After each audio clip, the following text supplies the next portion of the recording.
suddenly sprang to life on the edge of the sea. She says, I remember being in the Cherryfield Mission in Dundee, Scotland one afternoon. I went to hear a certain preacher. He couldn't come. Ravenhill preach.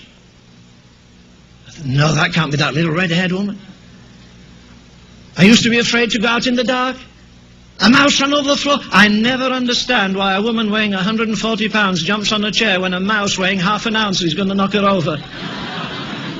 You'd think it was a bulldozer coming.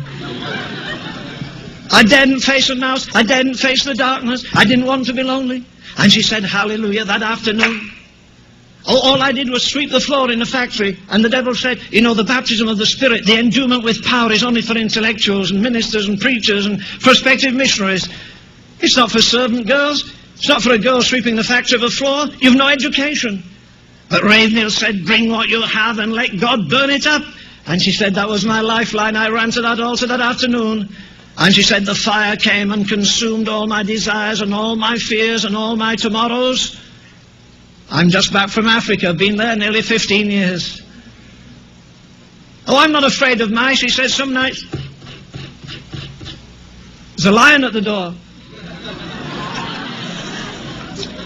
Oh, she said, I turn over and say, go off, I'm not on the menu tonight. Sometimes I have to walk on a log in the middle of the night with a man holding lights in front of me, and there's a hippo with his mouth open, or a crocodile. I deliver a baby, and he says, I'll go back with you because there's a man eating like... No, it's all right. She says, I come back singing, oh, blessed assurance. He took away my fear of man. He took away my fear of death. He took away my fear of consequences. And she said, when I, an illiterate girl, went to the Bible school in Birkenhead, I was in the top 10 students in languages. In English, and I couldn't write before I went there. I went to the International School of Languages in Paris, and I came out on the Dean's List again. And now in the wilds of Africa, living by myself in a hut where I would have been terrified. I'd have died the first day. I don't want to stay in Scotland. I want to get back to Africa where God's working. And she said, that little hut is filled with the glory of God like the Shekinah temple. All out of a life that was so useless, till I laid it all at God's feet. One last thing. This will give my age away, but back in the 1930s, I know you know I'm over 21, so that's all right. But back in the 1930s, we were preaching, doing crusades in England. We had a man by the name of Dan Phillips. Dan had a tremendous voice. He'd been as wild as any man in World War I, and he bore the scars of it, both in his mind, in his conscience, in his body.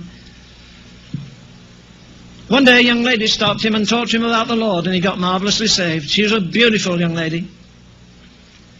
And she coached him along, and they went to meetings together, and finally he fell in love with her. And they fixed a date for marriage. They went and bought all the furniture and stored it away.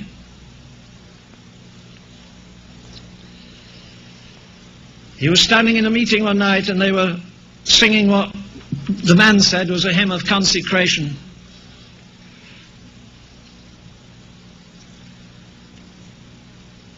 Is that my paper? Did I write on that? I had one. I wrote a verse that I was trying to remember. No, it's on the inside. Oh, I've got it here. Thank you. Okay, the man's name was Dan Phillips. There's a wonderful atmosphere in the Tabernacle in Manchester. Everybody felt God was moving. But Dan felt specially because they were singing this verse. Here, I give my all to thee, friends and time and earthly store. Soul and body thine to be, only thine forevermore. Let's sing that verse again, said the leader. Here I give my friends, and the Lord said, look this side. Here's the girl he's going to marry in so many months. Here I give my all to thee, friends. I want your friend. Time, I want your time. Your earthly store, all that furniture, sell it and go to college. And going out, he said to her, I've got to tell you something. It's very important. Well, why didn't you tell me last night? I didn't know. I didn't know till a few minutes ago in the meeting. In the meeting, yeah. As we were singing, "Here I give my all to thee, friends and time." I've sung that 100 times, but I didn't sing it like today. We've got to postpone our wedding. Are you sure? Yeah. I tried to back off, but the Lord said, do you love her more than you love me? Well, I'll make it up to you. You can get married, I won't slay you, but my perfect will is that you postpone your marriage, and you sell your goods, and you go to Bible school.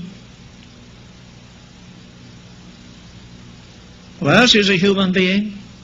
Paul said, none of these things move me. He didn't say none of these hurt me. Her eyes filled with tears, and she said, "Dan, that's beautiful. I'm glad you love the Lord more than you love me." He went to Bible school. He was the most illiterate man in the Bible school. A friend of mine was at the college at the same time.